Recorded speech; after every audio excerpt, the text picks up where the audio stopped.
If you feel like you just don't fit in and you have no friends or no good friends, you are in the right spot, because in this video I am sharing 5 steps on how you can build healthy relationships. So the first thing that you need to do is pause and celebrate. So this is really exciting because you get to start from scratch. When you don't already have previous friendships or toxicity in your friendships, you don't have to worry about teasing that out and separating and letting go from toxic friendships. You get to start fresh from scratch. Take a moment, celebrate that you are starting fresh, and then we'll roll right into step number 2, which is creating a friend-worthy wish list. I want you to consider, what you want in a friend. What would make them worthy of your friendship? Yep, I don't want you to think about what makes you a good friend. I want you to think about what would make somebody else a good friend to you.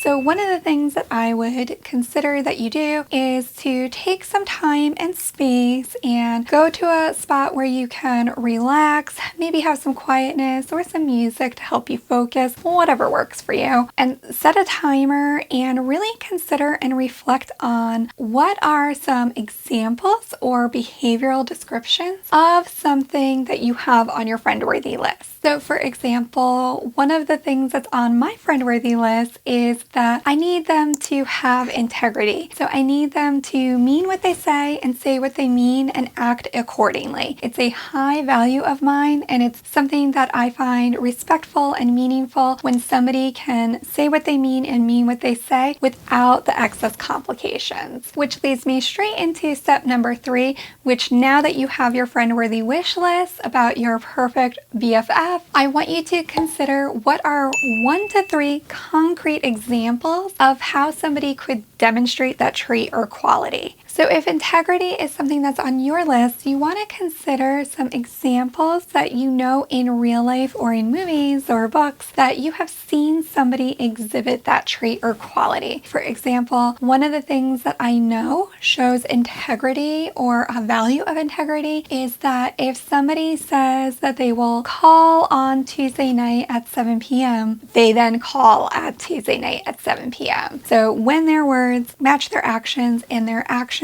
match their words, those are some good indicators that they're probably somebody friend-worthy for me. I really encourage y'all to share your friend-worthy list in the comments below, because you might be able to help somebody who's getting stuck on this step. Okay, you've already celebrated that you've gotten to start from scratch here. You have your friend-worthy list, and you have some concrete, real examples about how somebody could demonstrate this to you. You're now ready for step number 4, and that is start treating yourself this way. So let's say, for example, that you have kindness on your friend-worthy trait list. One of the concrete examples that you have for how somebody could exhibit kindness is they take time to ask you about your day. I want you to start treating yourself that way too. So start pausing and reflecting on, what are some ways that I can be kind to myself, and then go ahead and do that. It could be something as simple as when you find yourself having an automatic negative thought, you just pause and go, hey, I don't have to believe that. You might try telling yourself kind things that you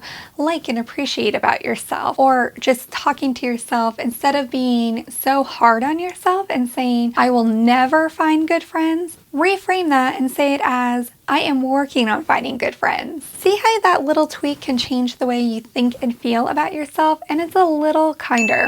So talk to yourself the way that you would want your friends to talk to you, if that's something that you're looking for in a good friendship. So once you've started taking action on being kind to yourself, I want you to roll right into step number 5, and that is treating others this way. Even if they're not friend-worthy, and even if they are not somebody who you want to be friends with, acting this way towards others will let other people know, hey, that's somebody who I want to be friends with. So when you treat other people this way, it will help you build your own confidence and build your community. So a few places that you might find some hidden friendships would be taking a class, signing up for group therapy, joining a sports team. There are so many things that if you have an interest in it, there's going to be other like-minded people there already, and then you can find your friends from there. If you are feeling too anxious to show up for something like that, I have a great video on my screen that you should watch right over here. And if you found the information in this video useful and helpful, please share it. You never know who you could be helping. Thanks for watching.